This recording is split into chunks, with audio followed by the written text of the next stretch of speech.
Good evening, family, and welcome to The Bridge by Jesse Bailey. I'm glad to have you guys here tonight. We have a really good conversation that we're going to have, one that's extremely important, I believe. There's a lot going on in the world. There's a lot of opinions about different things, but we believe as Christians that God has the answer to all things and that He's the one to lead us and guide us into all truth. And that is the whole purpose of The Bridge, is we are building a bridge from where we are to greater truth. And as we move towards truth together, we can only get closer together as we pursue truth. So the greatest bridge between human beings is truth. And that's what The Bridge is about.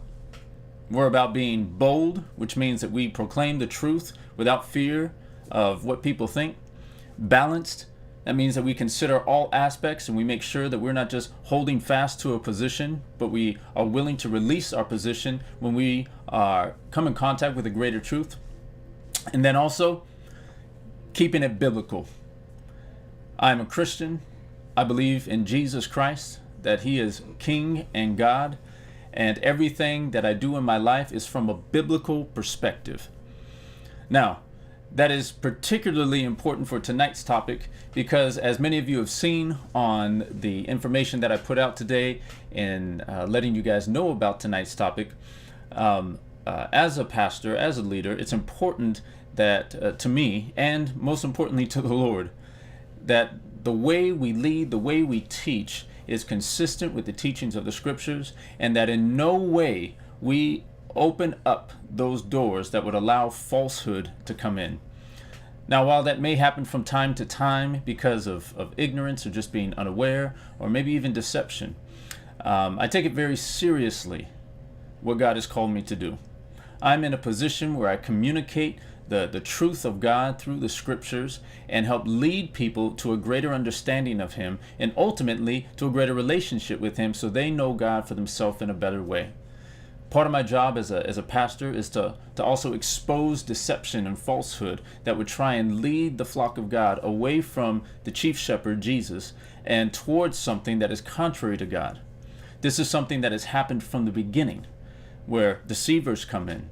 And it's also something that the Bible talks about often, just in regards to false teachers and false pastors and people that would come up, especially in the latter days, as a very strict warning.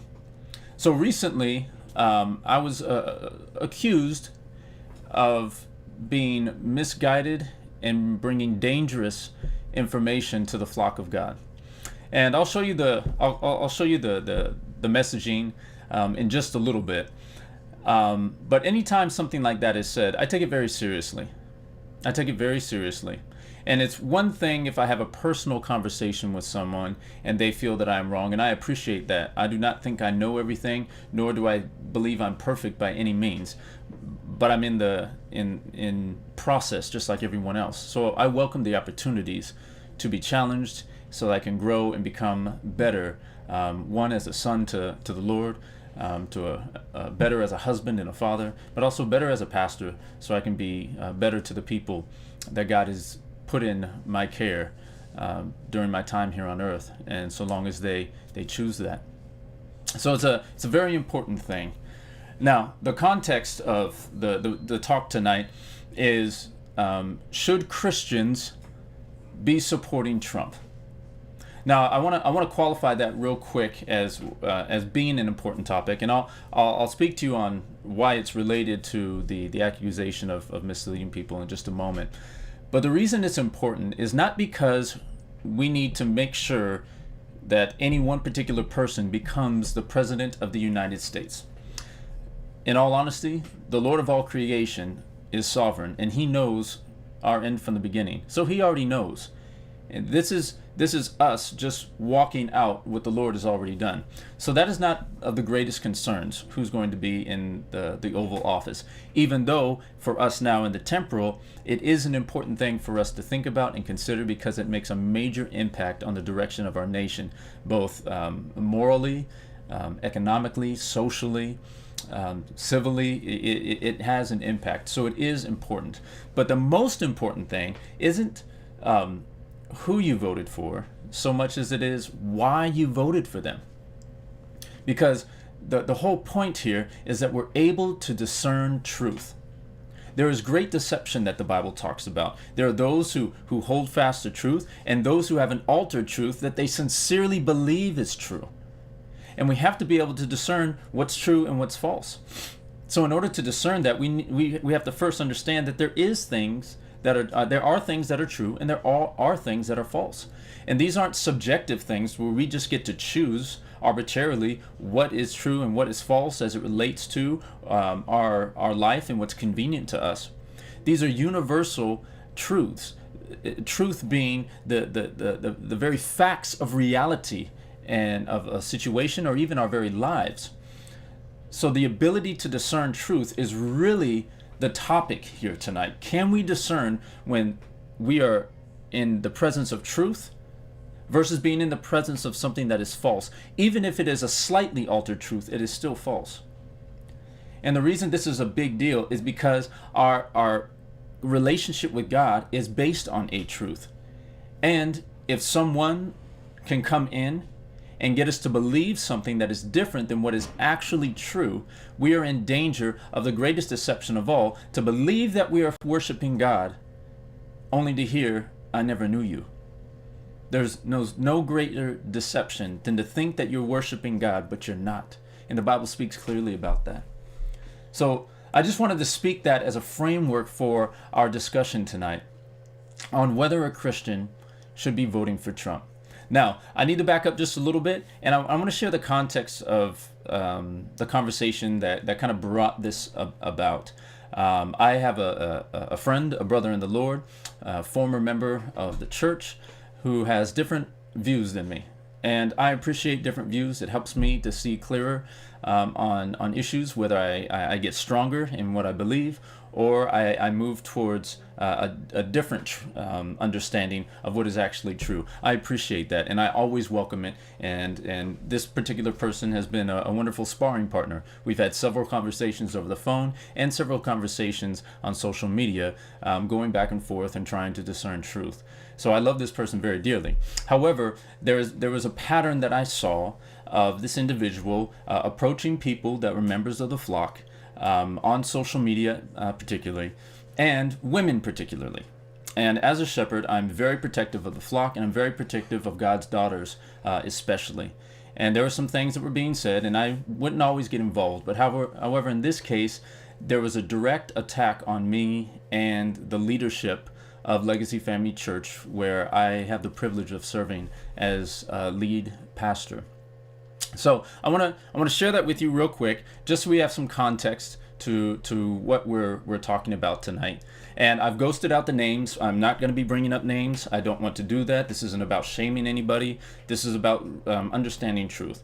So I want to share this, and this was all in the aftermath of this past week's presidential debate, which got a lot of people stirred up. Let's just be honest. But here's the exchange that kind of prompted this. So it says, and this is the top portion is the individual who was bringing charge against this. It says, the fact that people still want to vote for this racist orange idiot is beyond me. Moving down, it says, I ain't scared. The fact that this is the message being preached and flowed by Legacy and its leadership is misguided and dangerous. It moves on to say it is the refusal to, we'll put that in there, condemn white supremacy for me. So there's a couple things here that we see that'll address, but is that portion about being misguided and dangerous. To me, I take that very seriously, because that means that you believe that I'm leading people away from God's will. And if I can be deceived about this, then what else could I be deceived about? So we need to settle that and have a conversation about that. So I want to get into this tonight. Should we be supporting Donald Trump? Now, before we do that, remember, the bridge is about having a conversation. This individual was invited to be on. They were scheduled to be on. We worked out all the rules for the debate. We got everything set. But at 2:30 this morning, I received a text that they backed out. And regardless of the reasons, it wasn't completely unexpected. But unfortunately, once again, it leaves me without an opposing viewpoint to share the ideas. So I'm going to be counting on you tonight, that if you're here and you do have a different truth that you would like to present, or a different thought or a different opinion, I welcome it, and I encourage it, and I hope for it. And I want this in mind, that this isn't about deciding who's really a Christian and who's not. Again, this is about being able to discern truth and growing in that together. I also want to make sure that it's understood that this is in no way an attack on any one person. Even though I kind of felt attacked in this, my response is not to attack in return. I just want truth to prevail. And that is what we are looking for here tonight. So we're going to protect names and protect people and keep things as anonymous as possible, because we're in a place of discovery here and discovering truth. So disagreement is okay. Because it leads to discovery, but we never want disrespect to be a part of that. So I respect everyone that may be talked about and referenced here tonight. So with that, let's take a look at this message, and I just want to clear a few things up. So going back to it, it says the fact that people still want to vote for this racist orange idiot is beyond me. The first thing I want to say about calling the President of the United States a racist orange idiot is that the very spirit that this is being said in is contrary to the Word of God. The Bible talks specifically about people who speak evil of dignitaries. It refers to them as those who have a lack of self-control and are really in a spirit that is contrary to God. So when we hear someone speaking evil of dignitaries, dignitaries are peoples in leadership, people in authority. And speaking evil of them isn't calling them out for things that are inaccurate. To speak evil of someone is to curse them, to name call them, and to try and belittle and slander them. Slander means that you are speaking ill about someone with the intent of damaging their reputation, usually using information that is not true. So in this case, calling Donald Trump a racist orange idiot is not the Spirit of God. That is contrary to the Spirit of God. It mentions in that passage of Scripture that not even the angels of God don't speak a reviling word against Satan, but simply say, "The Lord rebuke you." So if the angels of God have enough respect and reverence to not speak ill of Satan himself, we who should operate under the Spirit of God should not be calling the President of the United States a racist orange idiot. That's not a good representation of Christ and who he's called us to be. The other part of that is that we need to define if Trump is a racist. He's been called a racist so many times. And we need to look at this. Now, only God knows the hearts of an individual. So I can't sit here and say, yes, he is, or yes, he isn't. All we can do is look at clues and look at evidence to determine whether someone is operating in that type of mindset and is truly a danger to an entire people group. So in order to determine that, and not just going off emotions, not just going off of what people say, we have to take into consideration a few things. Number one, how well do we know this individual? I think it's pretty safe to say that nobody who is watching this, including the person who made this remark, knows the President of the United States personally. All we know really of him is what we are allowed to see through media and different outlets that may report on him and his Twitter account, let's be honest. So we need to take a look at these things and say, is President Trump racist? Now, some of you might be sitting there saying, obviously, of course he is. But I want to challenge you with this. Why? And please remember that you can text in your questions or comments at any time. I'll put that back up on the screen. It's right there, 818-835-4030. Please text in your comments on why you believe that Donald Trump is a racist. But I want to offer this. I don't believe he is a racist at all. Not one bit. And the reason I say that is because there's so much evidence to the contrary. And I just want to take a look at that real quick. Now, I want to start with the debate, and what made people really upset that night was his apparent refusal, or that's what people are saying, refusal to condemn white supremacy. Now, when we look at what was actually said, I was going to poll the debate itself, but it's hard to watch. But he was asked by the moderator, Wallace, if he would be willing to condemn white supremacists, militia groups, in really in the same sentence. And the problem with that is that white supremacists represent evil. They are against something that is sacred in the eyes of God, and that is the creation of his people and the way they look, which the Lord chose. And that's sacred. So white supremacists is one thing. Militia groups is completely different. You can't condemn white supremacists and militia groups, because militia groups are actually a constitutional right, and it's okay. This country was defended and founded because militia groups got together and fought against an organized army. So militia groups, you can't condemn them along with white supremacists, because in doing so, you condemn all militia groups as white supremacists. So to lump all that together, and then of course, former Vice President Biden said, and the Proud Boys, which we'll talk about in a second. And then Trump didn't directly condemn any of them. They said, are you willing to? And he said, sure. And people say, see, he never condemned them. He never condemned white supremacists. But the problem with that was the question itself was presented in a way that would make you think, the viewer, that Donald Trump has never renounced white supremacists. So that is just not true. It's not true at all. And I want to prove that to you through empirical evidence. Just take a look here. He has yet once to condemn white supremacy, the neo-Nazis. He hasn't condemned a darn thing. You've got David Duke just joined, a bigot, a racist, a problem. Would you repudiate David Duke? Sure. David Duke and robocalls are out again, the white supremacist movement supporting you. Do you have any words for that? Well, I disavow. David Duke endorsed me? Okay. All right. I disavow. Okay? When we looked at it and looked at the question, I disavowed David Duke. So I've disavowed David Duke all weekend long on Facebook, on Twitter, and obviously it's never enough. So are you prepared right now to make a clear and unequivocal statement renouncing the support of all white supremacists? Of course I am. Of course I am. When Chris joined, we had a news conference, and they asked me the exact same question. I said, I disavow. I disavowed then. I disavowed today on ABC with George Stephanopoulos. I disavowed again. David Duke is a bad person who I disavowed on numerous occasions over the years. I totally disavow the Ku Klux Klan. I totally disavow David Duke. Ultimately, he got to the Ku Klux Klan, which obviously I'm going to disavow. I've rejected David Duke.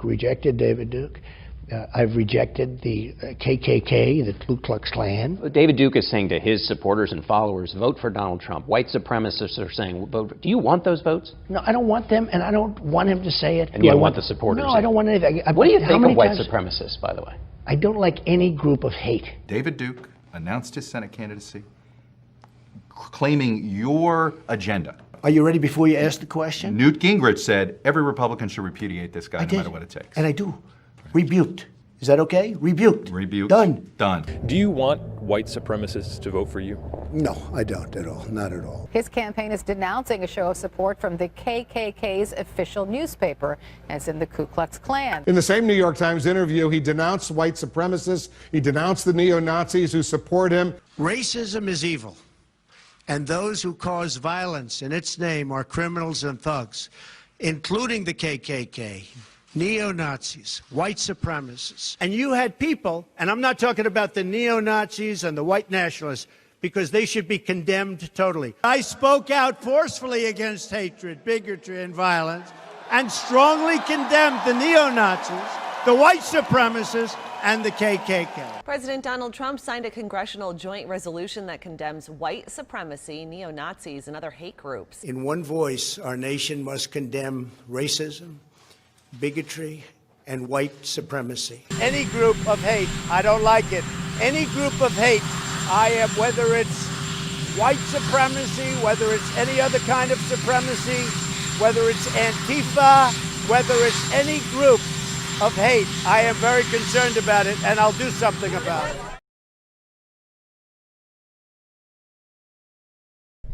So, is there any question that from the beginning or over the years he has condemned white supremacy? That was all through his presidency and even before. He's always condemned white supremacy. But there's a tactic that's used. It's a smear tactic where if you say something enough or question something enough, people start to believe it. And this is how deception works. He has always disavowed. He has always said that. But then Wallace, knowing this, asked, are you prepared to condemn white supremacy? You know, I'd be a little irritated too if somebody asked me over and over the same thing that I had said so many times. I mean, I don't hear anybody asking Joe Biden to condemn them. And we'll get into that a little bit later, not to bash on Joe Biden, but just to expose the hypocrisy that's here. Donald Trump has over and over condemned white supremacists. So for people to go, he's a racist because he didn't do it that night, that doesn't make sense. You could see that there's a level of irritation there because someone knows when they're constantly trying to talk about you as if you're a racist, they're trying to get people to believe that you are. And we know that race is a huge trigger for many people in this nation. So anytime you can try and pull that trigger, it's beneficial to you because you're continually painting someone as a racist. So to call Donald Trump a racist because he didn't condemn that night when he has done it over and over and over all throughout his presidency is really, it's a manipulation tactic that's often used. And yes, manipulation is real. People do it all the time. The media does it, government does it, and it's something that's real. So we need to be aware of that. Now, maybe you say, you know what, he said it, but I still believe he's a racist. I still believe that he looks down on African Americans and doesn't like them. And as this person said in another message to someone else who goes to the church, that he actually told this woman that Trump hates her husband and hates her children because he's a racist. That is spreading lies and deceit and stirring up hatred. And this is from someone who's actually never even met the president. Now, granted, I've never met the president, but let's hear from a couple people real quickly who have met the president.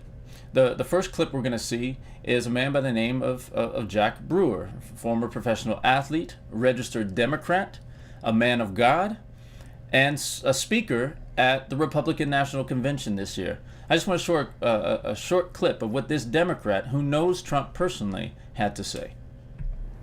I know what racism looks like. I've seen it firsthand. In America, it has no resemblance to President Trump. And I'm fed up with the way he's portrayed in the media, who refuse to acknowledge what he's actually done for the black community. It's confusing the minds of our innocent children. So, once again, we hear from an African-American man, and please, go on and watch the entire speech so that you know that I'm not just cherry-picking clips. I'm just doing that for the sake of time here tonight. But here's someone who knows Trump personally and grew up in the South and has dealt with racism his entire life, and he says that's not Donald Trump. Let's hear from one more person who knows Donald Trump very well. I've known Donald Trump for 37 years. And I don't mean just casual ran into him from time to time. I'm talking about a deep personal friendship. It hurt my soul to hear the terrible names that people call Donald. The worst one is racist. I take it as a personal insult that people would think I've had a 37-year friendship with a racist. People who think that don't know what they're talking about. Growing up in the Deep South, I've seen racism up close. I know what it is, and it isn't Donald Trump. Just because someone loves and respects the flag, our national anthem, and our country, doesn't mean they don't care about social justice. I care about all those things. So does Donald Trump. He shows how much he cares about social justice in the black community through his actions. And his action speaks louder than stickers or slogans on a jersey. He keeps right on fighting to improve the lives of black Americans and all Americans. He works night and day. He never stops. He leaves nothing on the field. Some people don't like his style, the way he knocks down obstacles that get in the way of his goals. People on the opposing team didn't like when I ran over them either. But that's how you get the job done. I love that. So, hearing from Jack Brewer, Herschel Walker, African-American men who have known him, Herschel Walker, for 37 years, and says he is not a racist. He knows him personally. It would be irresponsible to think that we, who have never met the man and who only get our information from news media sources that are 97% biased against him. That's right, 97% of what they report on President Trump is negative. 97%.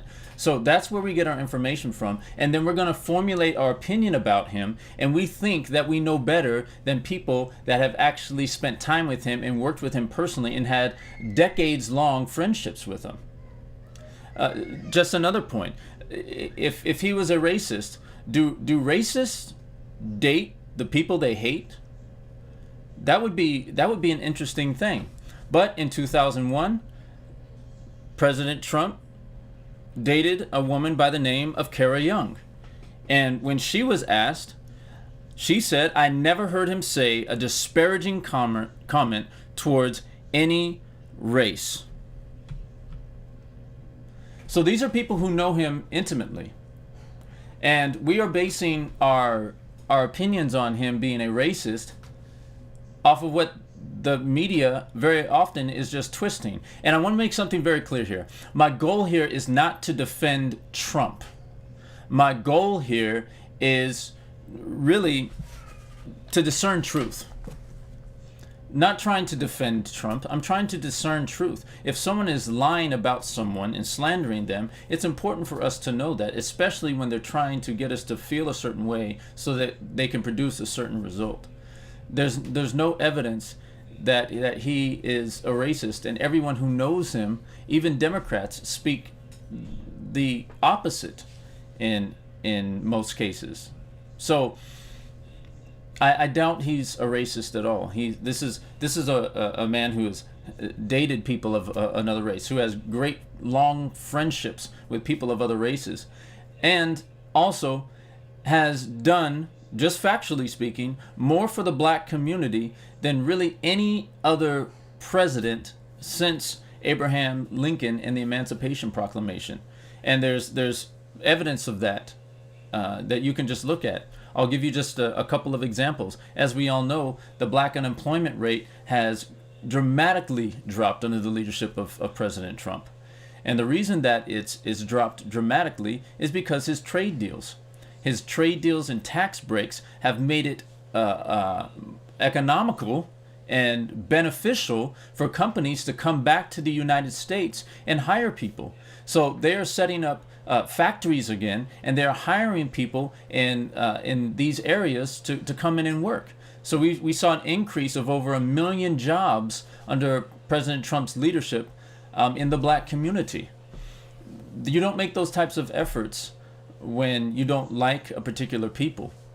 We also see that President Trump guaranteed and gave the historically black community, colleges and universities, permanent access to $250 million a year, when before that they had to apply year after year in order to get those funds. He made it permanent so they don't have to, and they secured it. Many of the historically black colleges were getting ready to lay people off until that bill was signed by President Trump, and he advocated for that. Why would President Trump, who hates black people, do something like that? That's just not consistent with being a racist or someone who wants to oppress and put down the black community. In another historic act, President Trump signed in the First Step Act. The First Step Act was a law put in place to overturn the Crime Bill Act of 1994 that was authored by Joe Biden, that has received criticism from both sides of the aisle because of the incredible amount of blacks that were incarcerated and put in jail for life sentences for minor infractions and misdemeanors like drug possession, getting life sentences. And we saw a tremendous impact on the black community. It took fathers out of homes, and though it's wrong to do drugs, the devastation of the fathers not being in the homes, families being torn apart, had a huge impact on the black community. And this is well documented. And President Trump was the one who came in and undid that. Not only that, he has pardoned and released several African Americans, particularly, who were incarcerated under this act. And the 8 years prior to that, no such thing was done under the previous administration. So these are good things. These are great things that President Trump has done for the black community. And I just don't see how we can call him a racist when he's done more on so many different levels than any other president. That just doesn't make sense to me, just looking at it objectively. So I just want you to think, where are these feelings coming from? What is it that he's said that would make you feel that way? Well, one of the things that he did say on that night of the debate was to the Proud Boys, which was prompted primarily by Joe Biden. He said, to stand down and stand by. Stand down and stand by. Now, when you say stand down and stand by, that means stand down for now, but be ready to go if we need you. And yeah, that was probably not the best choice of words. But when you look at the organization itself, people are calling this a white supremacist organization. And that is absolutely not true either. they're sharing this information, but you have to look at it for yourself and see, is this really true what I'm being told? So the Proud Boys was an organization that was started in 2016 in large part in response to Antifa and some of the far left groups and what they were doing. Now, I want to preface with this. I'm not in any way endorsing the Proud Boys organization. I am simply trying to, again, discern truth and see, is what people are saying about them actually true? Well, if you go to their website, you can actually look at their tenets. So I'm going to put those up right now, and let's review them together just to see, are the Proud Boys a white supremacist organization? Let's have a look. So this is taken directly from their website. Let's see if they are racist. Core values of the Proud Boys. Number 1, minimal government. Minimal government is a stand from the Republican Party. They believe that the government should have limited access and limited control over the people. They believe, this mindset believes that the people should be able to make decisions for themselves, and government should be there as more of guidelines and rather than micromanagers of the people. So that in and of itself is not racist. It's an idea that's held by many people. Next one, maximum freedom. Kind of goes along with the first one, minimal government, maximum freedom. Who doesn't want maximum freedom in order to make the choices that they feel are best for them and their family? 3, they are anti-political correctness. This is just a manner of expression. They do not like the idea that we have to be so careful and walk on eggshells because we are afraid to offend someone. You have to use the right term, the right words and all these different things. Otherwise, you're offending someone. And I don't disagree with that. I'm anti-political correctness myself. I am pro-decency and respect, but not necessarily all for political correctness. Next, they are anti-drug war. What is the drug war? The war on drugs was part of the precursor to that crime bill in 1994 that led to many people being incarcerated, particularly people of color. So they are anti-drug war, which means they don't like those policies, which, by the way, were signed in by Bill Clinton, authored by Joe Biden. This is the Democratic Party. So they are anti-drug war. And even the Democratic Party now realizes that that was a mistake, except for Joe Biden, who says he has no regrets about that. And you can see that for yourself. So let's continue. They are for closed borders. Note that that doesn't say they are anti-immigrants. It just means that they are for closed borders. That means that we watch the borders and make sure that we are being diligent about who we let into the country. Continue. Anti-racial guilt. This means that they stand against everybody saying that every single person who is white has white privilege and they need to apologize and come to an understanding that their white privilege is oppressing blacks or anyone else. I reject that completely, because if that was the case, that white privilege is just prevailing in America, then why is America home to the richest African Americans in the world? Why is America home to to immigrants who come here and are millionaires? As a matter of fact, per capita, the wealthiest people in America are Asians. Also, people from India are extremely wealthy. Whites aren't even the wealthiest race in America. So the idea that there's white privilege, of course there is some white privilege. There's also some black privilege, y'all. There's some privilege for everything. There's female privilege. There's male privilege. There's, being born in America privilege. These are all things that are real. But we can't call someone a racist simply because they believe that anti-racial guilt is okay. No one should be guilty just because they were born a particular color, or I should say with a particular level of melanin in their system. Next, they are anti-racism. They say it right there, they're anti-racism. You're like, oh, well, they're just putting that to try and, throw people off. Well, if you're a racist organization, that's one of the things that you declare is that you're racist. The KKK clearly states that they are racist. The neo-Nazis, they declare that they are racist. The Proud Boys are not racist. We're going to take a look at something else in just a minute. So they are anti-racism. They are pro-free speech. That's a good thing. They are pro-gun rights, Second Amendment. That is a constitutional right. They believe in glorifying the entrepreneur. That means they appreciate the freedoms of capitalism, and they want to promote that. Okay? They are for venerating the housewife. What's wrong with venerating the housewife? What's wrong with revering and reverencing and respecting housewives? Because they are training up and leading the future of America. That is the most honorable of positions. So why are we getting mad at them for venerating the housewife? Now this last one, let's take a look at this. Reinstating a spirit of Western chauvinism. Now, anytime you hear chauvinism, it's not a positive thing. So what they're talking about is not male chauvinism, they're talking about Western chauvinism.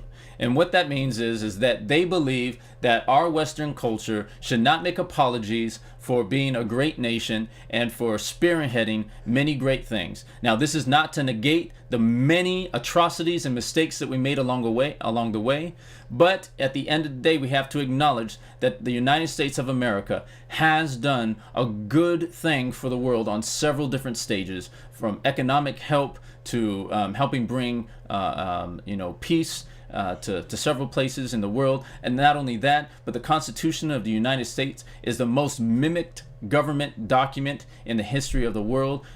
Countries that are prospering now have used that model in order to bring a fair and equal government in, so the people are not oppressed by the people who are governing over them. So they take pride in what America has done, and it's okay. It's okay to say, hey, you know what? America has done some good things in spite of some bad things that we have done over the decades. So that's Western chauvinism.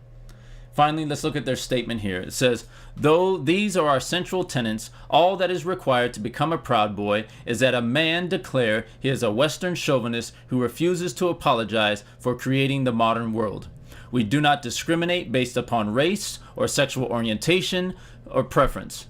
We are not an ism, an ist, or a phobic that fits the left's narrative. We truly believe that the West is the best and welcome those who believe in the same tenets as us. Now, I don't agree with everything in there. I don't agree with their tactics, but to say that they are a racist organization is kind of ridiculous, especially since, did you guys notice something? Let's take a look at that picture again. Did you catch it? Do you see it? Who's this guy in front leading them with the vest on and the bullhorn? Did you notice that that was a black man leading the Proud Boys? Here he is. His name is Enrique Tarrio. He is a black Cuban, one of the co-founders and leader and organizer of the Proud Boys. How is it that a white supremacist organization is led by a black Cuban? I'm just presenting the evidence, y'all. That doesn't make sense. So in all of this, what I'm saying is that there is strong evidence to suggest that President Trump is not a racist. And I'm open to hearing other points on this. So with that being said, and those statements being out there, why would anyone believe that Trump is a stark racist? Now, does he have narcissistic tendencies? Absolutely. Absolutely. I study psychology, sociology, anthropology. I love studying about human beings and the way we think. And Donald Trump is definitely a narcissist. Now, being a narcissist is not being a racist. See, a racist thinks that they're better than people because of the level of melanin in their skin. A narcissist thinks they're better than people because God made them that way. So I laugh, but it is a terrible thing, because pride is something that's not okay before the Lord. So I don't want to belittle someone who has that disposition, because it is something that needs to be humbled before the Lord. But I'm not going to say that Trump isn't being used by God. God uses people with those personalities, and you see it all throughout Scripture. how God uses people greatly, and then there's a humbling point that comes to them, and they devote themselves wholeheartedly to the Lord. Over and over again, from Nebuchadnezzar to Cyrus to Xerxes to David, Peter, everybody has gone through it. And I think that's one of the most important things that I think people are losing sight of in all this, is we love to exalt Donald Trump's faults, but we have to remember that God uses the foolish things to confound the wise. And I'm in no way calling Trump a fool, but I'm saying that he has done some things that are ill-advised and tweeted some stuff that is inflammatory. Absolutely, I don't deny that at all. But what I'm saying is that let's look at this through the eyes of the scriptures and recognize that God has used people who have done bad things or been less than perfect in order to accomplish his will. Which brings us to the next portion of this, is if Donald Trump is supporting principles that are in alignment with the Bible, though he himself is not the greatest example necessarily of living out the scriptures, is that something that we can get behind? I believe we can, and we should. I believe we should. And when I say we, I mean Christians. The Bible is very clear. We're supposed to be of one mind, of one accord, thinking the same things. The Lord writes through Paul, and this is reiterated several times throughout the scriptures. So if we are to have one mind and be in one accord, then how can we have such differences of opinions and thoughts, and really polarizing differences, if we're being led by the same Holy Spirit? If we're all being led by the same Holy Spirit, then why is there such a huge division? Now, I'm not advocating for uniformity. As the late Dr. Ravi Zacharias would always say, unity is not the same as uniformity. There's room for us to differ on opinions and things, but when we look at items that are so important to our nation and the direction that we're heading in and the freedoms that we have as believers, we have to take a look at not the people, but the principles that they are standing for. And this is something that I've been saying loudly for the last 4 years, but I want to reiterate it again. We have to look at the principles more than we look at the people. Because when you highlight Donald Trump's sins and all the things that he's done, and then we move on to label him a racist, we're not looking at the sins of everyone else. I'm just saying, let's be fair. Let's take a look at some of the things that Joe Biden has said, and just picture Donald Trump saying these things, and also keep in mind that he hasn't said anything to these extent, at least that I've seen in my research. But have a look, and please excuse the face that they use for Joe Biden. Obviously, this has been used for propaganda, and they want to make him look like a mean guy. That was not the purpose of me picking this. It was simply because it was the only thing I could find that had several of these quotes in one place. And by the way, I verified all these quotes. These are things that he said. They were within proper context. And come on, we all know Joe Biden. So let's just read some of these. If my opponent wins, they're going to put y'all back in chains. This is him speaking to a group of black leaders, and this is what came out of his mouth. They're going to put y'all back in chains. Yeah, I think it's also important to note that it's the Republican Party that took African Americans out of chains in the first place. But again, just for comparing and contrasting. Next, it says, unless we do something about this, my children are going to grow up in a jungle. This is because Joe Biden was against desegregation. He did not want his children going to a mixed school because it would become a jungle, an obvious offense. Now, I'll give him the benefit of the doubt. That was a long time ago, but it was still something that he said. Next, he said, if you have a problem figuring out whether you're for me or Trump, then you ain't black. Now, that was actually kind of funny to me, because I'll be honest, he just said what most of the black community is thinking anyway. I've heard a lot of that. I've been called a coon. I've been called an Uncle Tom. I've been called a house Negro, and all these different things because I supported Trump. And I've had people say, you're not black. So all he was saying is what a lot of people in the black community were thinking or saying themselves. But anyway, I digress. Let's continue. Listen to this. Poor kids are just as bright and just as talented as white kids. Oh my gosh, it's laughable. And the reason I'm laughing is because if Trump ever said anything like this, man, people would be all over him. But people are still singing the praises of Joe Biden, even though things like this are coming out of his mouth. Trump has never said anything like that, at least to my knowledge. I could be wrong, so please be ready to comment and share with me. Just a couple of the things. You cannot go to a 7-Eleven or a Dunkin' Donuts unless you have a slight Indian accent. I'm not joking. I do not buy the concept popular in the 60s which says we have suppressed the black man for 300 years. Whoa. How's that not true? I say that we've gotten better. Absolutely. And I don't believe that there's the same amount of strong oppression that there was in the past. But to say that it didn't happen over the last 300 years, if Trump said that, man, that would just seal the deal. We, Delawareans, were on the south side in the Civil War. Okay, that's not really anything revealing. But listen to what he said about Barack Obama. He said, I mean, you got the first mainstream African American who is articulate and bright and clean. Again, I listened to all these in context. Please go listen to them for yourself. And I'm not saying Joe Biden is a racist. I'm not saying that at all. I'm just saying he says some stuff that's crazy, but nobody's calling him a racist.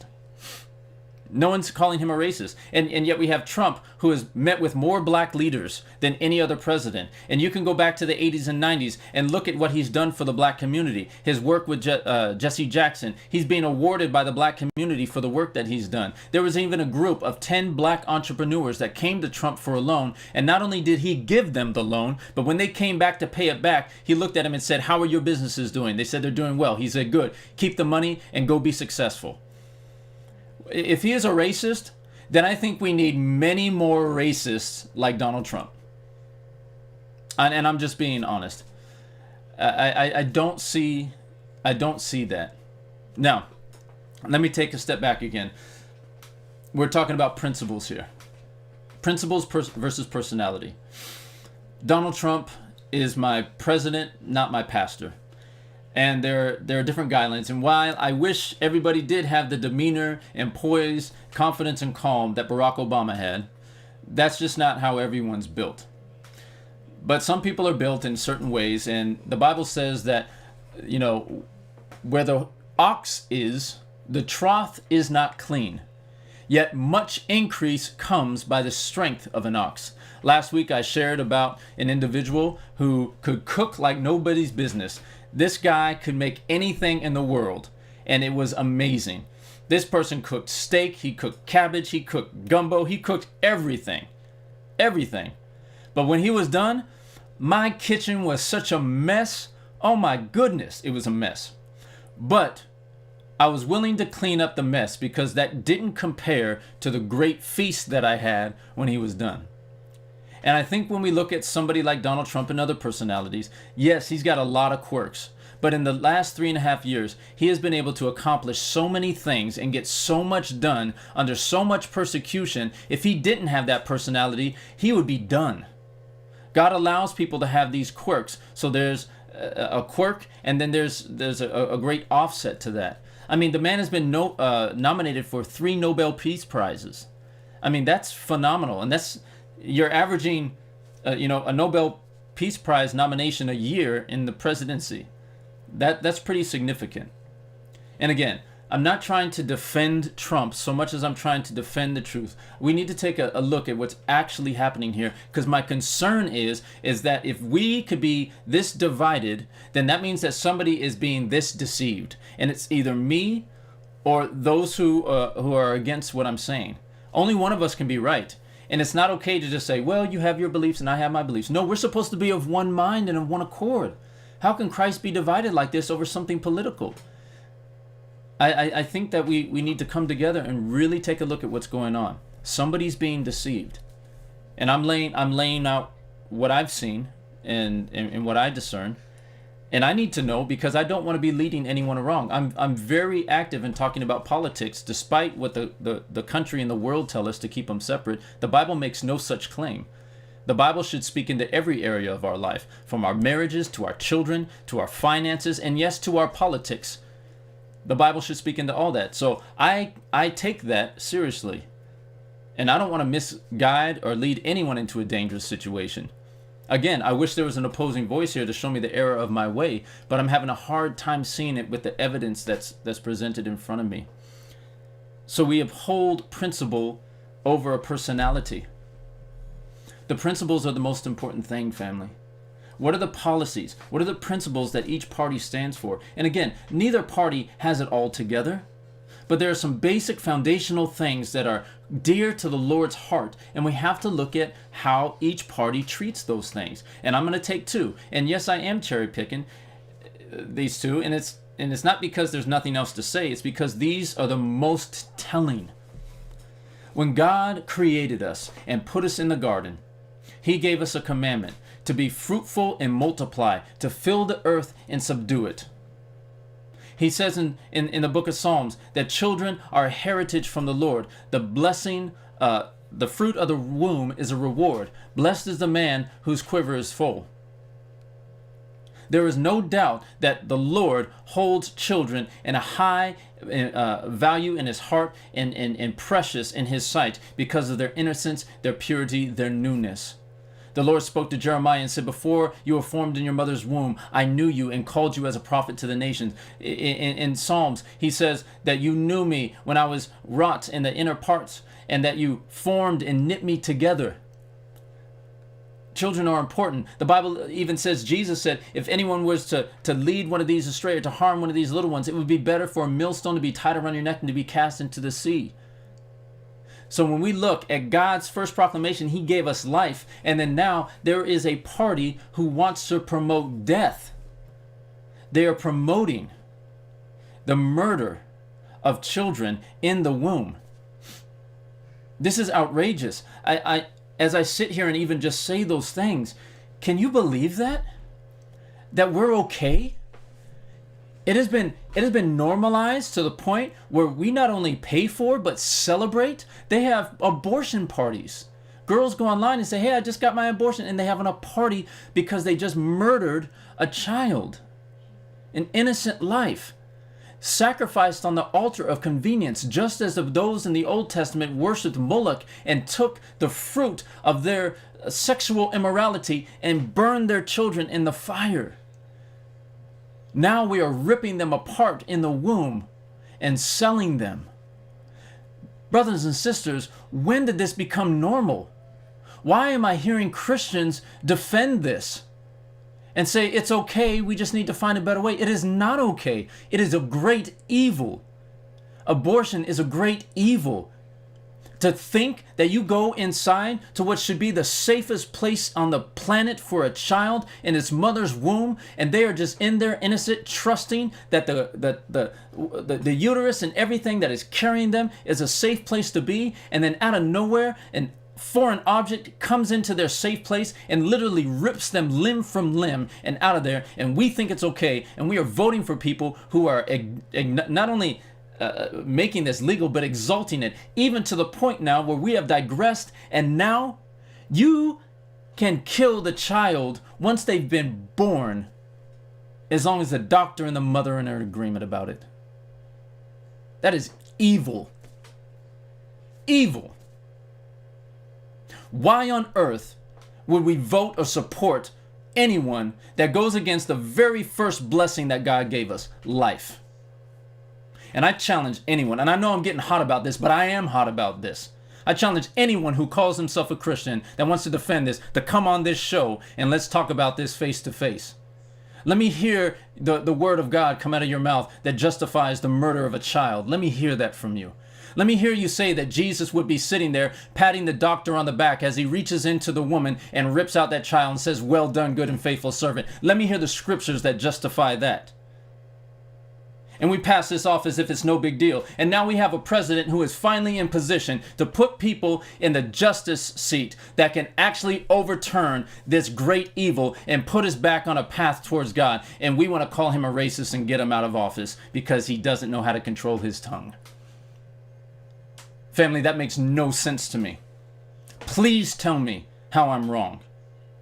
Please tell me how what God instituted first between man and woman, for this reason shall man leave his father and mother and be joined unto his wife, and the two shall become one flesh. Tell me, how is it that we are voting for a political party that lifts up the homosexual agenda? And don't get it twisted. I'm not here to condemn homosexuals. I am condemning the sin that would bring them into a place of eternal separation from God. Why is that? It is sacred. And by the way, it is one of the sins that is the greatest indication of a downfall of a society. I quote these books all the time. I hope somebody's buying them on Amazon. Sex and Culture and Family and Civilization. Read those books. These are two secular authors who both of them determined that the downfall of marriage, the increase of homosexuality are key markers for the downfall of a nation.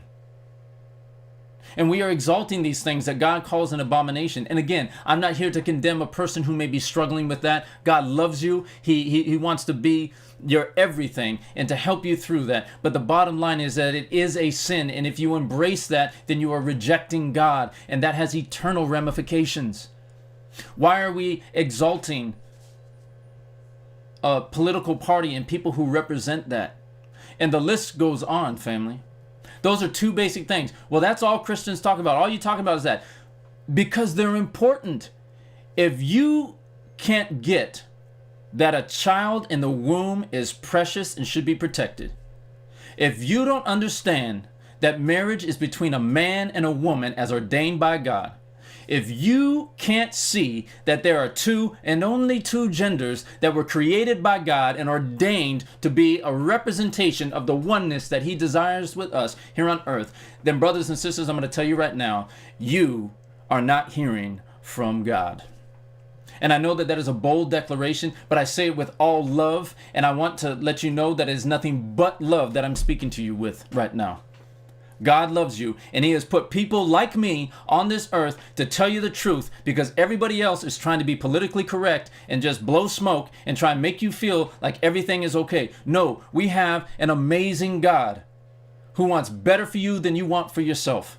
But we need to be in alignment with his word, in alignment with his scriptures, and we need to stop exalting our culture over Christ. If you exalt your culture over Christ, and what I mean by that is this: if you're just making decisions because of the color of your skin or what hangs or doesn't hang between your legs, then you have another God in your life. Christ is king. And we have to align ourselves with that. Those two issues are enough. And I could talk about others, and I have talked about it so many times. You can go back and look at the episodes. But family, there is a deception here. So tell me, am I deceived? What have I said here tonight that is wrong? What have I said here that is leading people away from God? Tell me. Phone line is open. Comments, questions, anything at all. Please tell me where I'm wrong. The Bible says, let not many of you become teachers, knowing that you face a stricter judgment. So if you have any love for me at all, knowing that I will stand before God and I will be held accountable for leading people astray, if you got any love for me at all, please come on here and tell me where I'm wrong so I can be more right. If not, then you have some soul searching to do, because only one of us is right, family. Only one of us is right. So I'm going to go to the phones right now.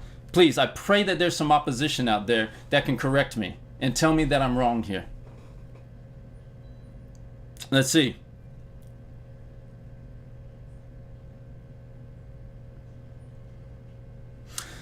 Comment, it says, okay, whether you are for him or not, for anyone as a human being to say they hope he dies because he now has COVID has some issue. The worst part of it is that a lot of these statements that came from so-called Christians, I question whether these people are really believers or just playing at it. This pandemic has really brought out people's true nature. I cannot disagree with you. Again, that initial statement calling Trump a racist orange idiot, that is not the spirit of God. That is not how we talk about dignitaries. I did not agree. I did not vote for Obama at all. But I never disrespected him in that way because God put him in that position. We do not disrespect dignitaries. I've had to call people out, leaders in the church. I've had to call them out, and I've exposed them for the wrong that they were doing. But I never called them a name. I never reviled them. I just spoke the truth of what it was that they were doing, because that's what we're called to do. We do hold each other accountable. But to be a Christian and then wish death upon someone, that reveals your heart. That is hatred. It's interesting to me that those who call Trump a hater or someone who is full of hate are the most hateful people from my experience and what I've seen. Now, I've seen it on both sides, but that's just my experience. I may be looking through a different lens, but, that's it. Says because he had an opportunity to denounce white supremacy and didn't. He also deflected race in debate to law and order. Well, it's because he talked about race so much. He talked about race all the time. Again, give me some evidence as to why you believe he's a racist. Give me something hard. If you know him, please text in and say, yep, I heard him call everybody the N-word and said, I'm only doing this so that I can get votes and make money. Oh, wait a minute. He's not making money off of this. He's actually losing money, and he's giving away his salary. He doesn't need to do this. He doesn't need to do this. Have people claimed that the Republican Party is racist? Yeah, I've heard people say that anybody who votes for Trump is racist, and that the Republican Party in itself is inherently racist, which doesn't make sense because part of the purpose of the Republican Party was to fight against slavery. Abraham Lincoln was a Republican. Most blacks were Republicans until 1960 when there was a switchover when LBJ put the great deal. Skips in my mind right now. But most were Republicans. Where is the proof of that? There is none. So I'm a young person, and all those who cry white supremacy, I don't think even know what that means. Can you describe a white supremacist? A white supremacist believes that they are inherently better than everyone else because they are born white. They believe that the white race is the next stage in evolution, and that everyone else is a previous manifestation of mankind that needs to be done away with so that evolution can continue. This is through the study, the belief of what's called eugenics. Eugenics is the idea that there are people who have noble birth, that we are continuing to evolve, and those who are more highly evolved need to take over the planet, while those who are less evolved need to go away with, just like evolution, which is false, by the way. Evolution is a joke, and scientists are even now abandoning it because they need to find a better solution because there's just too many holes. Yeah, you can denounce white supremacists, but what difference does that make? What change does that make? It doesn't seem that anything said would be enough. It's true. It seems that anything that he says is not going to be good enough. Even though Joe Biden said all those things and no one's calling him a racist. No one's calling him a racist. Let's see. We're going to go a little bit longer here tonight. I pray you guys are okay with that. I just want to make sure that I get to as many questions as possible and we can have this conversation. Also, don't forget, you can not only text in that number, but text in if you would like to get on the phone and we can have a conversation right here live. I'll put you on the phone live if you want to do that. So text into that number that just came up on the screen, 818-835-4030. Couple things on this one. Let's see. Says, they say the Democrats started or backed the KKK white supremacists, but who do the KKK white supremacists back now? Can we say it's Donald Trump? Actually, no, we can't say that it's Donald Trump that the KKK supports now. They did initially, because that's what they do. You just had a black president for eight years that was put in office by the Democratic Party, so now they have an opportunity to get a white person in. So, yeah, they backed him now, but they don't back him now. As a matter of fact, the leader of the white nationalists, I can't remember his name, but he just came out and endorsed Joe Biden. He endorsed Joe Biden because he said that the GOP, the Republicans, weren't going to be able to help him get what he needs done. I'll find his name in just a second. Perhaps somebody can text it to me, but he's the leader of the white nationalists. He just endorsed Joe Biden for president because he is a collectivist. A collectivist is someone who believes in collective mentality. The collective mentality basically says that everybody thinks and does the same thing. It's a flawed philosophy because it's impossible for everybody to think and do the same thing. What ends up happening is a dictatorship where you have one person in charge and they do everything. This is why communism is not effective, because it's a collectivist mentality. Whenever you have a collectivist mentality, a dictator always rises up. This is what we saw in Cuba. This is what we saw in China. This is what we saw in North Korea. This is what we saw in the USSR. And the end of it was always death and destruction. So he believes that the Democrats are a better worldview, are more in alignment with his worldview as a collectivist and a white nationalist. And he endorsed Joe Biden. Donald Trump can say all that stuff about denouncing the KKK or white supremacists, but does he really feel like that in his heart? We as a people or as Christians don't know how that man really feels. No, we don't. But as I said tonight, Herschel Walker, a black man who spent 37 years as his friend, Jack Brewer, who is a Democrat, who knows him personally, Kara Young, who dated him, they all say he's not a racist. So no one knows the hearts of man, but there's some evidence there. Strong evidence. If you're doubting that, can you please give me evidence that Donald Trump is a racist? Anybody, just text in. Donald Trump is a racist because he did this. That would be great. And yes, I love this. Many forget Martin Luther King Jr. was a Republican. You're dang right. Thank you for bringing that up, brother. He was a Republican. Not to say that Republicans are the Christian party, but I'm saying that their values much better represent the values of the scriptures, hands down.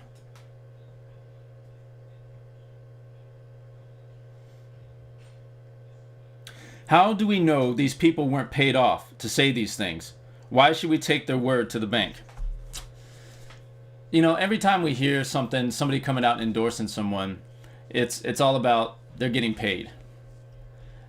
I'm going to be honest, that's just a cop-out. Oh, they're getting paid. Does Herschel Walker really need to get paid? That's what I hear. Candace Owens is getting paid. Brandon Tatum is getting paid. Let me ask you something. Do you think I'm getting paid? Do you think I have any benefit to this? This YouTube channel, I don't even monetize it because I don't want anyone to claim that I'm doing this for money. I will never have an ad on here. I will never monetize it because what I'm doing is for the Lord and to bring truth to his people. I'll tell you right now, me taking this stand, it only hurts me. I have received little to no benefit from taking this stand on truth. Back in 2016, when I first spoke these things, I had 30+% of the church leave, and most of them were friends and don't want to talk to me anymore and call me coon and Uncle Tom and all that stuff. And don't cry for me, because I could care less. I'm just being honest. That doesn't bother me, because I care about what God thinks about me. I care about the truth. So we can't just go around saying everybody paid off. They paid off Jack Brewer. This guy's a former professional athlete. He doesn't need that, and he's a Democrat. He'd probably get more money from BLM if he would go out and do that. They got a ton of it and not using it to help anybody. Herschel Walker, Kara Young, Democrats all over the nation saying that they appreciate that. Pastors and leaders. Come on. We can't just say, oh, they disagree with my worldview, so they must be paid off. That's not a strong argument.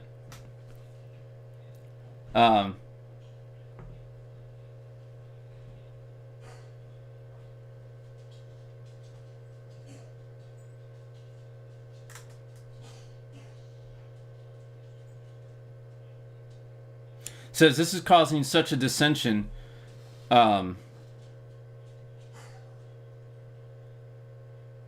Wait, I'm sorry, let me back up. Says you are saying that he didn't say it this time, so because he has said it multiple times before, but this is one of the largest platforms, and you have an audience that you know is watching, wouldn't this be the most optimal time to denounce the white supremacist group? Yeah, I would think so. But I'm not in this man's shoes. He has denounced it over and over and over and over again. And my question is, if he's done that so much, why are they even asking? Why are they even asking him again and putting him in that position? Because the only reason they are asking is to try and paint him as a racist. Listen, this is a psychological thing. And by the way, it's working. Because you guys think he's racist, but not one person has given me any evidence. Please tell me, why do you think he's racist? Yes, that would have been a great opportunity. I wish he would have handled it better. I don't think he did a great job at that debate. I don't think he did a great job at all. But for someone who has denounced it that many times, and now we're going to call him a racist because he didn't want to denounce white supremacists, Proud Boys, and militia groups all in the same sentence, that one's a little bit difficult for me to buy into. Yeah, it would have been great, but he's already done it so many times. And again, there's no evidence from anything that he's done in his presidency or in his life that has come forward to prove otherwise.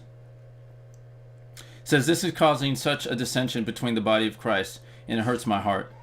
I've been able to see a lot of white Christians that have posted things that is really hurtful. And going forward, I won't hate anyone, but I will look at them differently.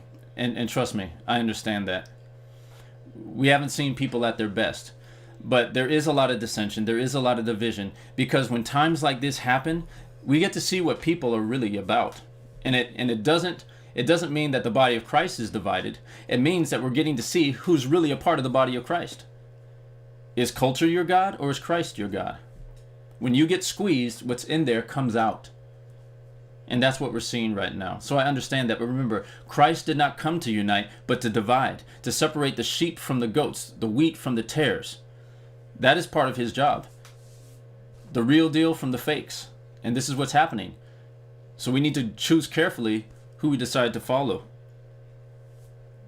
I am a mother of 2 young boys that will someday grow up to be men when others will not look at them as cute, but as a threat. As a mom, I should not have to be in so much fear for my kids because of people's hate for our skin color. While a cop can change their job or take off their uniform, we are not able to change the color of our skin. I agree 100%, but let me tell you something. What we have to fear as black men is not cops. Last year in 2019, a total of 0.00002%. Remember, that's a percentage, all those zeros, of black men in America were killed. Who were killed by police without any reason. That's a total of 2. 2 people in 2019. And that's just a fact. To think that our children have to be afraid of the police, that is a lie. I've been raised up in very racist parts of Southern California. Huntington Beach, which was the skinhead capital of the world. Mission Viejo, home to many neo-Nazis and skinheads. I went to school with skinheads. They were sitting there right next to me. But I was never afraid because my parents taught me to be strong in Christ. And that people may look at me some way, but when they're done being in contact with me, they're going to change their viewpoint on what they think about black men. I have to represent my Christ. I have to represent my crest. That's my family. And I have to represent my culture. How people see me. And if I do that well, then God has granted me favor. I have been faced with all types of racists, and I can tell you story after story after story, probably more than most people watching this. And I'm just being honest. I can tell you story after story after story with real racists. Not just someone who's being annoying, but a real racist. But if we follow Christ, I don't fear anything. I respect the police. I tell the police thank you, and whenever I walk into a restaurant, and I do not say this to glorify me, I say this because this is what my father taught me and what I teach my children. We respect the authorities that are there. I don't let them pay for their meals. I want to make sure that those who are there to protect and serve, because they're not doing it to get paid, obviously, are respected. If you teach your children that, if you teach your sons that you love people, you respect them, don't teach them that they need to be afraid because of the color of their skin. Don't teach them that. Teach them that they're men of God, that they are overcomers, that no weapon formed against them will prosper. Don't teach them to fear the authority. Teach them to respect authority. Teach them to be grateful for the police officers that are out there protecting and serving. And yes, there's going to be bad ones. There's bad ones of everything. The greatest thing that black men have to fear are other black men statistically. You are hundreds of times more likely to be killed by another black man than you are a police officer. But we're not teaching our children to be afraid of other black men, are we? No. Don't let the world come in and deceive you and make you feel powerless as a mother to be able to raise your children right. No. You teach them to respect authority. You teach them to respect all mankind. But more than anything, you teach them to respect the Lord and the commandments that He has given us. And they will be just fine. They will be just fine.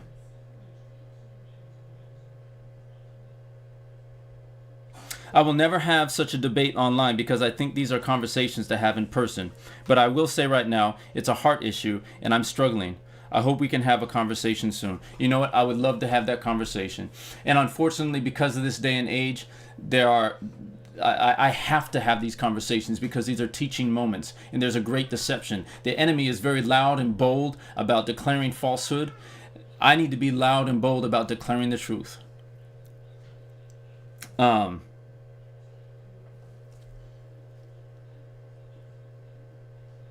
Let's see. Most radical liberals believe that because Trump is building a wall across our nation's southern border, he must be racist towards Latin individuals. Can you debunk that conspiracy theory? Yeah.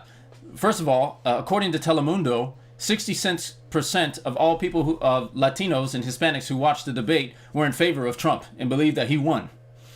He has a tremendous following in the Latino and Hispanic community, despite what many people say. And it's because, well, hold on. Let me back up a little bit. Building the wall. Building the wall is to protect our borders. Unless you just want to say that we have borderless and anybody can go in and out as they please, that's not okay. The southern wall is the first line of defense, not against just illegal immigration, but is the first line of defense against human trafficking. The vast majority of girls who are trafficked come across the southern border, and drugs come across at an alarming rate. Trump is not being a racist. He's trying to protect the people who are coming over and the United States of America. MS-13 and many other gangs, you need to talk to a police officer and stop listening to the news. Talk to a border agent. I've talked to them. I've talked to police officers. They'll tell you stories. That wall is to protect our nation and protect people. Which one of you doesn't have a fence in their yard or a wall around them? Which one of you doesn't lock your door at night? Why?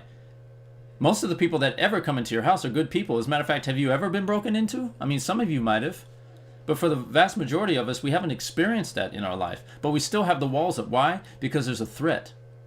There's a potential for that. So it's not about race, it's about safety. And by the way, all those cages and all those photos that you see floating around on the internet, those detention centers were built in 2014 by Barack Obama, who deported more people than any other president. And way more so than Donald Trump. So, and by the way, Donald Trump did do something about the children being separated. And by the way, these children aren't all being separated from their parents. They're being separated from people that claim to be their parents who are bringing them over here to sell them off to some pervert and pedophile so they can go into the sex trade. That is facts. But we just want to call him a racist. And see, it's actually a great evil, because if you just dismiss everything he's doing by calling him a racist, then you're actually fighting against what he's trying to fight against, which is human trafficking and drugs and all those things that are coming across the border. So you're actually harming the nation. And I'm just being honest. That is the honest to goodness truth. Go talk to a border agent. Go talk to a police officer who actually deals with that, and not just some high-paid news reporter who's trying to get ratings.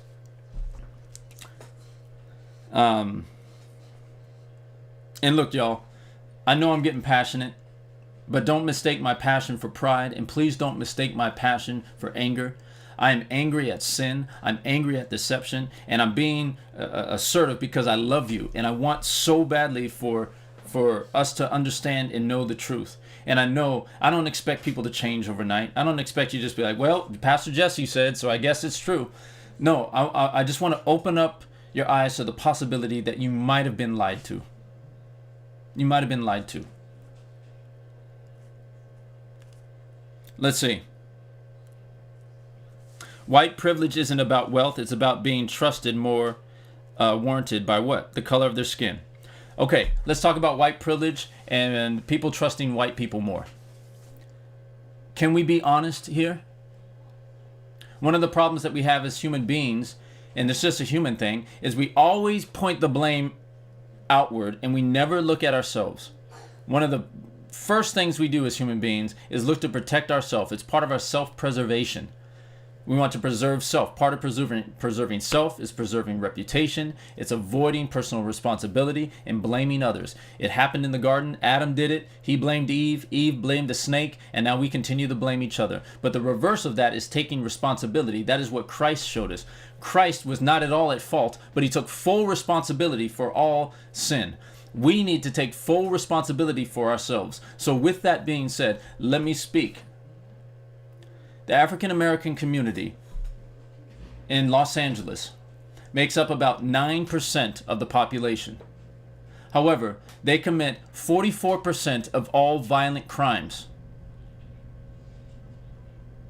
So, if we want how African Americans are viewed to change, then we need to do something about the black community. We need to do something about our families. We need to do something about fatherlessness. We need to do something about raising people up in a safe environment and giving them the opportunity to go to safe schools. This is why I support the Republican Party too, because they're for school vouchers. This is what they do in Sweden, where they have an excellent education system. It is privately funded. It is not funded by, it's not privately funded. It's privately managed and funded by the government, but they give vouchers so that children can choose to go to a different school. So you don't have to go to the gang-infested school down the street. You can choose to go to another school over here where you don't have to think and worry about that stuff, and you can actually pay attention in class and get a good education, because the greatest indication of poverty in this nation is this. Number one, if you want to avoid poverty, number one, graduate from high school. Number two, don't get pregnant out of wedlock. Those are big things. Three, go to college. You don't even have to go to college. If you just graduate with a high school education and you don't become a parent, a teen parent, or a parent out of wedlock, you avoid poverty. So if you just do what the Bible says, we give them the opportunity to get wisdom and knowledge and understanding in all they're getting. And we teach them to be pure and honorable with their bodies and save themselves from marriage. If you do that, you're not in poverty. So the black community needs to take responsible for how we are being viewed a lot of times. And also, let's just look at the movies over the last few decades. I mean, when we're constantly putting out movies that glorify a thug life, that shows, and when I say we, I'm talking about the black community. I'm talking about, Singleton. I'm talking about, Friday, and all these movies where all black people are portrayed as gangbanging, dope-smoking thugs, and then we wonder why people look at us differently. Can Hollywood, can you take some responsibility for how the world looks at black people? Oh, we're just trying to tell it like it is. Don't tell it like it is. Tell it how it should be and give people some hope. That's one of the reasons why I love Black Panther. For the first time that I can remember in my life, you saw a movie with black people in it that were royalty and had purpose and were strong and confident, and they weren't a bunch of gangbangers or something like that. But the movie industry, let's talk about the music industry. When you've got so many black artists and all they talk about is how much money they got, how many girls they're going to disrespect, calling girls hoes and all this kind of stuff. How do we expect our community to grow and flourish when we're speaking death over each other? We need to hold them accountable too. So yes, do white people get looked at differently? Yes, but the African American community, we need to portray ourselves differently. Change their minds. That's something that we can do. You can't do anything about how someone else is going to look at you, but you can do how you do something about how you present yourself and work to change people's minds. Yes, they should just assume the best about you, but you know what? It is what it is. Let's do our part and take responsibility.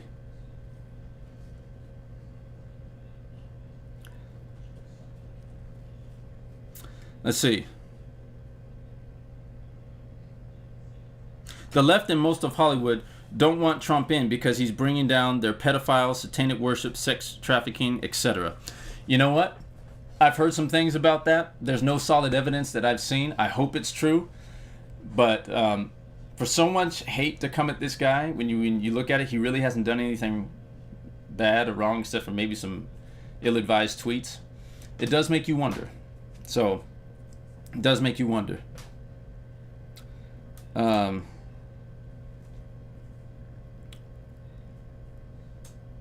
Yes, Richard Spencer, leader of the white nationalists, has endorsed Joe Biden. Thank you so much for that.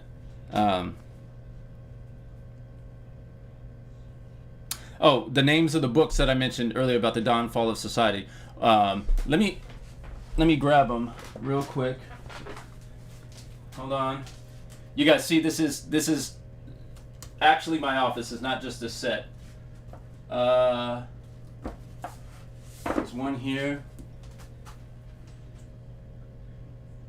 Actually, I think I lent the other book out, but Family and Civilization is one. This is by Carl Zimmerman, and the other one is called Sex and Culture by J.D. Unwin. So Sex and Culture by J.D. Unwin, and this is Family and Civilization by Carl Zimmerman. Great books. The one by J.D. Unwin is very academic. It's a tough read, but a lot of good information in there, and it's very long. So I recommend reading them, though. It's good stuff. Let's see. Oh,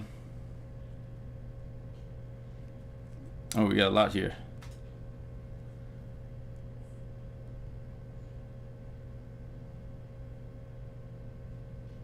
Says, I grew up in Michigan at a time when black was the color, zero was the number. Oh, I get sorry. So there are no black people where he was. But it was my ancestors and their neighbors, Christians, who founded the Emancipation Movement, electing the first Republican president, Abraham Lincoln, who died to end slavery, and it was Republicans who voted for the Equal Rights Bill of 1968. And my family went against the norm to treat Negroes the same as whites, and in doing so paid an economic penalty. So it makes me angry to hear the charge of systemic racism comment. I understand that, especially when you have people that fought that. My wife, who has been shamed on social media indirectly by people saying things, if you have mixed children and you're not saying something about Black Lives Matter, you know, you're part of the problem, and nonsense like that. When my wife's great-grandfather was a pastor and a member of the Underground Railroad, and we visited the home in Iowa. It was one of the last stops on the Underground Railroad. And you're going to try and shame my wife for her white privilege and all the sins of the past when her family was stopping that. That's foolish.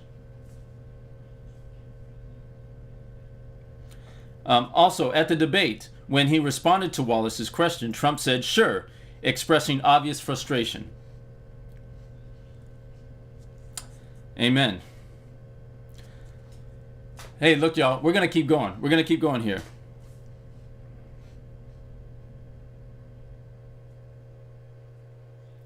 Yes, the crime bill in 1994 involved Joe Biden. He was one of the authors of the crime bill in 1994. There's actually a video out there now in hindsight. You know, do you regret that? And he's like, no, I don't regret it. I stand by it, even though it had a devastating impact.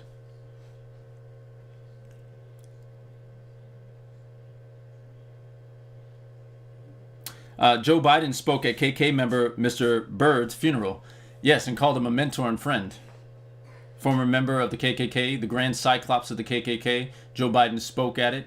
Now, I don't know if this man ever denounced the KKK or anything like that, because we have to give allowance for people to change. So I don't know if that happened, but I do know that Joe Biden did speak at a Klans member's funeral. Why would someone not take a salary, then make sure black unemployment is an all-time low? I don't know. It just doesn't add up.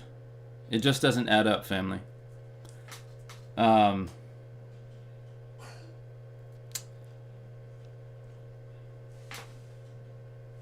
95. Listen. Oh, wow.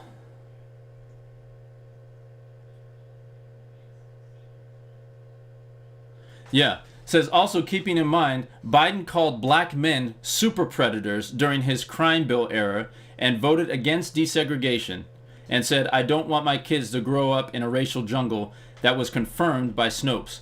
I don't think he's a racist, but he has done some racist things. Amen. Proud Boys is led by Enrique Tarrio, an Afro-Cuban man. Yeah, we went over that. Even Biden's VP, that's right, Kamala Harris called him a racist and a segregationist. And this stat, and by the way, the person who's writing this to me is a Latino man. This is a Latino man telling me this. 95% of the people deported by ICE have been repeat offenders. So you come into this nation illegally, do illegal acts, take money from our economy, and then we want to get mad when we send them back or deport them? That doesn't make sense. Thank you for that stat.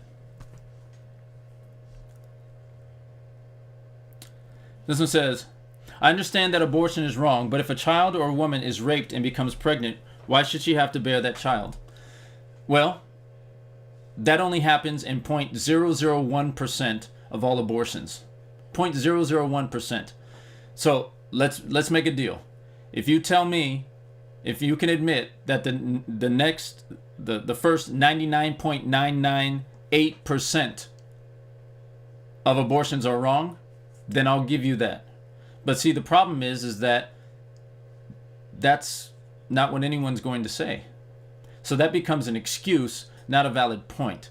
And by the way, I've had this discussion with my 17-year-old daughter, who is absolutely against abortion because she fears the Lord. And I'm just going to be honest. We had the conversation, and she said, you know, God forbid that ever happened to me. I would keep the child because it's not the child's fault what happened. That's a 17-year-old girl who loves Jesus. Maturity, family. Perspective.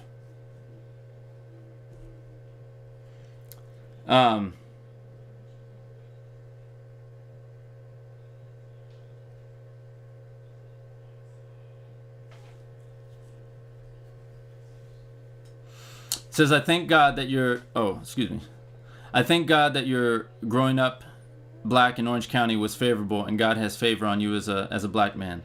I just think it's deceiving to your white audience and black men, deceiving to your white audience that black men shouldn't fear the police.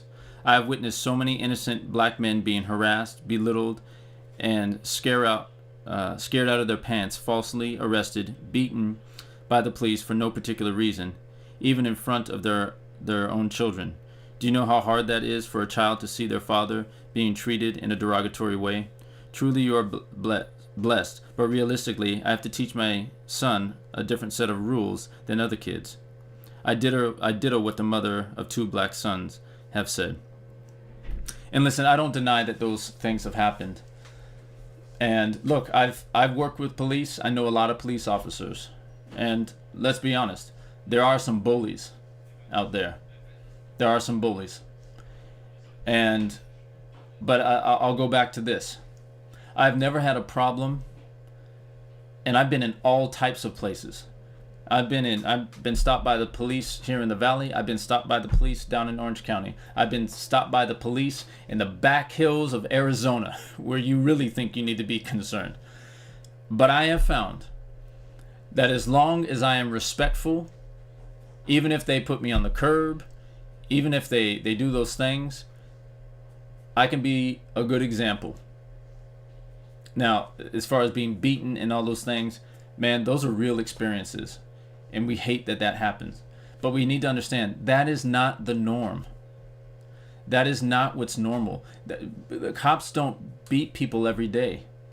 I'm going to have a police officer on the show eventually. He's just getting, approval to speak out publicly. But just so you can get a perspective, those things aren't the norm. That's not what normally happens. When we abide by the law and we're not breaking the law, we don't have encounters with the police. But when we're doing things that are no good, no one wants to see their father or someone persecuted. I had a police officer in Arizona threaten to throw me in jail because I was speeding caught me right after the speed limit change. He was sitting there camping out waiting for somebody. And this is after a cop gave me a ticket 2 miles back, not even 2 miles, 2 blocks back, because there was another speed change. I was in a town in Arizona trying to get to a place. And I said, sir, I just got a ticket and I was watching my speed. He's like, well, the speed limit changes again. I was like, sir, I was trying. He said, son, do you want to spend the night in jail? And yelled at me and was getting in my face. And I had my wife here and my kids in the back. I just said, you know what, sir? No, I don't. Well, you better watch your mouth. Yes, sir. What am I going to do? Buck up and then make the situation worse?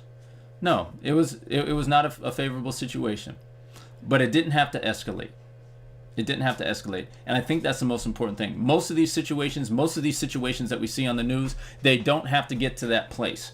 If you're not on drugs, they don't have to get to that place. If you're not doing wrong, it doesn't have to get to that place. If you're not fighting, it doesn't have to get to that place. Those occurrences are rare, statistically.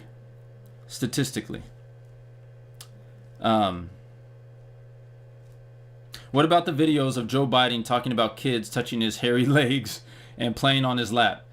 Dude's mad weird. You know what? Yeah, that stuff is a little weird to me. I don't know full context. I don't know what's going on. But I'll tell you this. If I saw somebody treating my daughter the way he treated some of those kids on the videos, I would not be comfortable with that, and I would actually step up and say something. Say, excuse me, sir, you're going to have to step away from my child. Again, I make no claims against him. Maybe he's just like that. Maybe it's something cultural. So I don't want to try and paint him in a picture when I don't know him personally. But it does come off kind of weird when you look at that.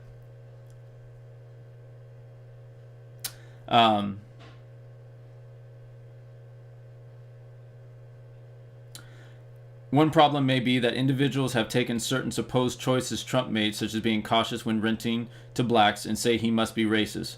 So then does this type of profiling constitute racism? If Trump identifies risk and concerns, and so is selective about renting to blacks. Yeah, that's not good. If you're profiling based on someone being black, that's not good. You have to profile based on the merits of their application. Being in banking and all that, that's what you look at. You look at the numbers.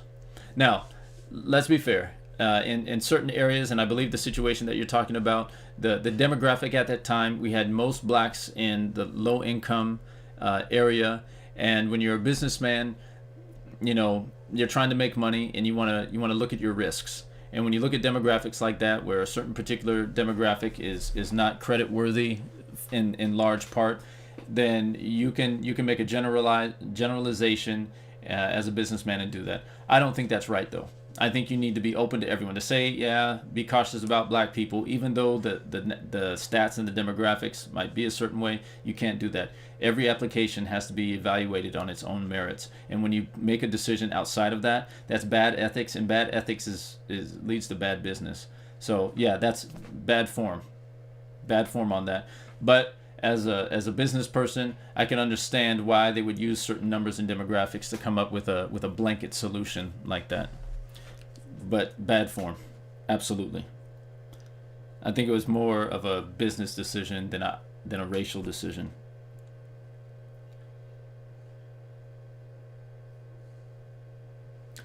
This person said the mother can't kill the rapist, so why kill the baby? In my personal opinion, I think if we were tougher on rapist, then we would be a little bit better off. I'm a firm believer in castration.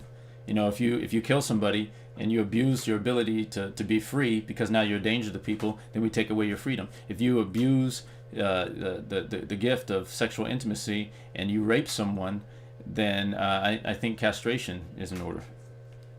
I know that sounds harsh, but yeah, you abuse that, you lose it. You abuse it, you lose it.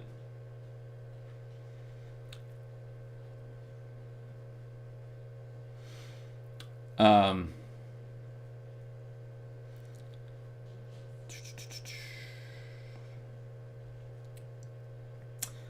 going to read this one, but I'm reading it, but I don't have any evidence to necessarily back it up, but I'm going to read it anyway.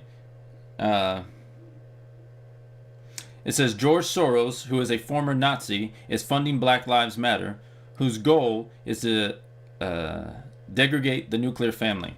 The Democratic Party is also associated with BLM and Antifa. This is true. If you go to Antifa.com, it goes right to Biden's website. Why don't people see that the Democratic Party is racist and supports eugenics? I'm going to be honest. I personally would not say I disbelieve anything that was just said.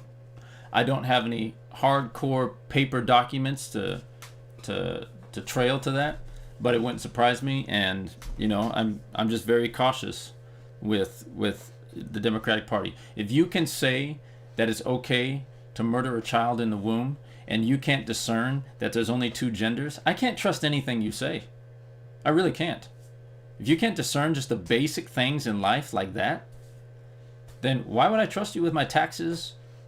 Why would I trust you with writing laws? Why would I trust your opinion on the coronavirus? You can't even tell the difference between a man and a woman. How are you going to tell me about anything else? It just at the very least creates a pause in me.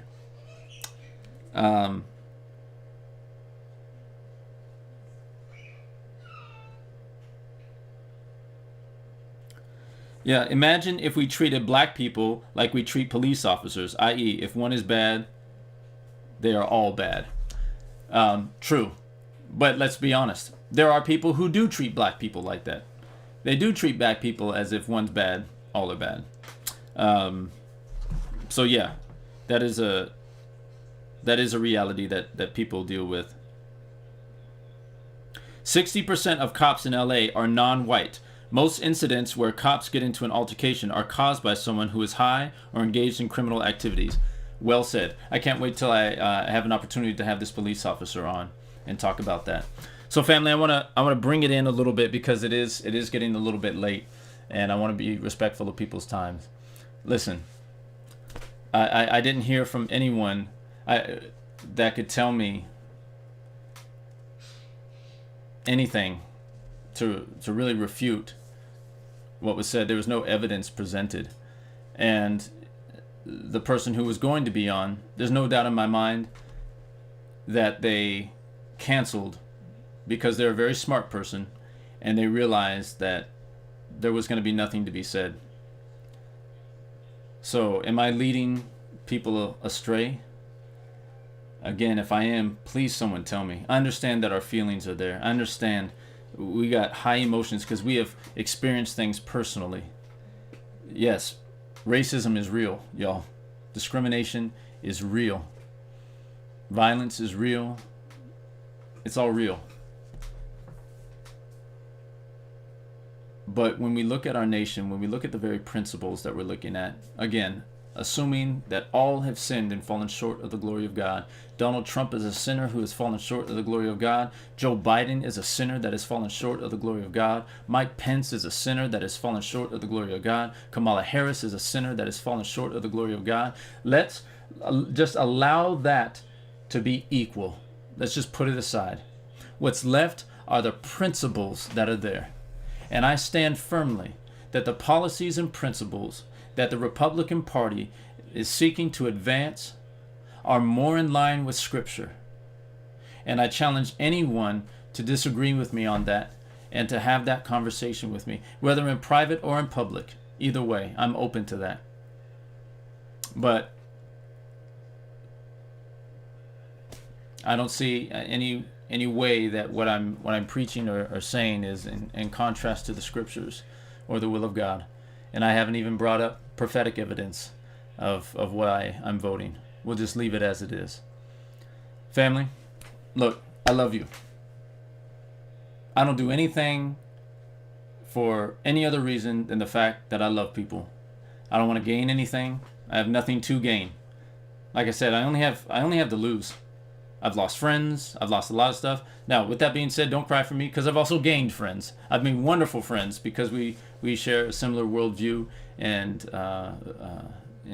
ideas. So don't cry for me. But what I'm saying is that I don't benefit. I can just be quiet like everyone else. I can play the diplomatic role, but that is not my call.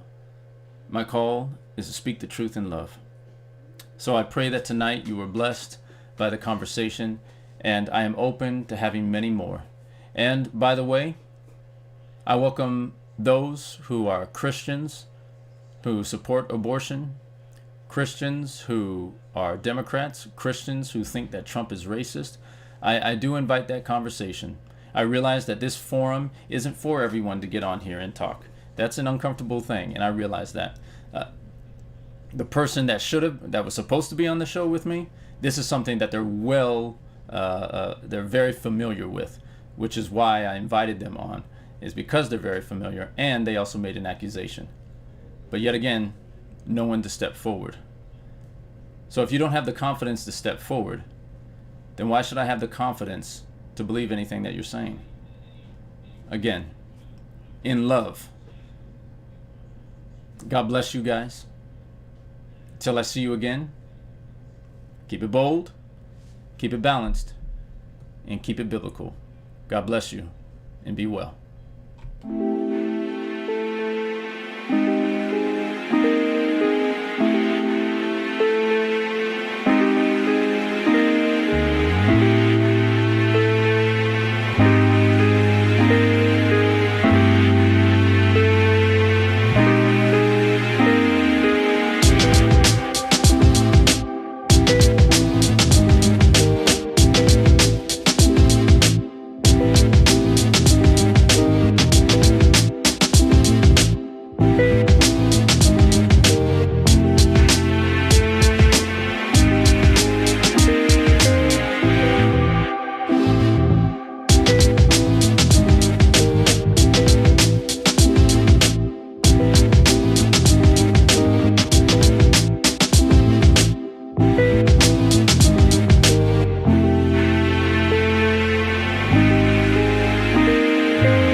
you.